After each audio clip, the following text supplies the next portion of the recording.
आपके लिए एक बड़ी और एक्सक्लूसिव खबर रखने का हमारे संवाददाता तरुण शर्मा हमारे साथ जुड़ रहे हैं नई दिल्ली से। तरुण, गुड मॉर्निंग। बताइए क्या है खबर आपके पास? Good morning sir. ये जो खबर है वो जेएसडब्ल्यू स्टील के लिए एक अच्छी खबर हो सकती है, क्योंकि मिनिस्ट्री ऑफ कॉर्पोरेट अफेयर्स जो है वो सुप्रीम कोर्ट में रिव्यू पिटीशन डालने पे काफी तेजी से विचार कर रहा है और काफी इंटेंस डिस्कशन पिछले हफ्ते इसको लेकर भी हुआ है। सुप्रीम कोर्ट ने जो भूषण पावर एंड स्टील और जेएसडब्ल्यू का जो जेएसडब्ल्यू ने जो उनकी कंपनी खरीदी थी इंसॉल्वेंसी से, उस पे अपना एक ऑर्डर पास किया था। उस ऑर्डर के खिलाफ जो मिनिस्ट्री ऑफ कॉर्पोरेट अफेयर्स है वो रिव्यू पिटीशन फाइल करने जा रहा है।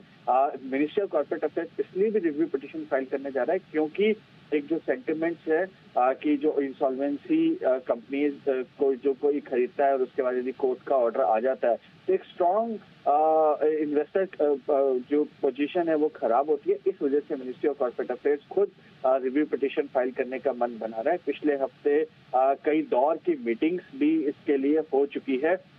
इसके साथ साथ क्योंकि एक बड़ा झटका यहाँ पे इंसॉल्वेंसी या ये कहें कि आईबीसी के रूल्स को लगा था, इसी वजह से अब आईबीसी के नियमों में भी बदलाव करने की तैयारी मिनिस्ट्री ऑफ कॉर्पोरेट अफेयर्स कर रहा है। इसके लिए पीएमओ और कैबिनेट सेक्रेटरी ने पिछले 15 दिन के अंदर कई मीटिंग करी है और जो हमारे सोर्सेज हैं वो बता रहे हैं कि अगले कुछ ही दिनों में इसका कैबिनेट नोट तैयार किया जाएगा और कैबिनेट के अप्रूवल के लिए इसको भेज दिया जाएगा, जिससे आईबीसी के जो नियम है उनमें संशोधन कर उनको और सख्त किया जाए, जिससे जेएसडब्ल्यू और भूषण पावर जैसी जो केसेस हैं उनको वैसा ना हो पाए। क्योंकि 3 साल करीबन एक्वायर जब सुप्रीम कोर्ट में केस गया था उसके 3 साल बाद सुप्रीम कोर्ट में इसने ऑर्डर दिया और जिस वजह से एक नेगेटिविटी पूरे मार्केट में आ गई कि यदि कोई कंपनी इंसॉल्वेंसी में खरीदी जाती है तो उसके 3 साल बाद भी कोर्ट उसके खिलाफ ऑर्डर दे सकता है, जिससे इन्वेस्टर सेंटिमेंट बहुत बिगड़ गए थे। इसी वजह से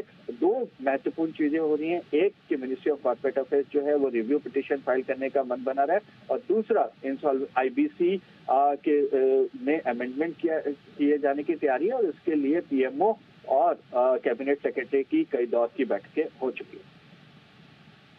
ये है आपके लिए बड़ा डेवलपमेंट जेएसडब्ल्यू स्टील के लिए राहत की खबर। और सुप्रीम कोर्ट का जो आदेश आया था जिसमें आईबीसी में इन्होंने भूषण स्टील का एक्विजिशन किया था, उस एक्विजिशन के लिए सुप्रीम कोर्ट ने उसे मतलब क्या करना चाहिए, खारिज कर दिया था।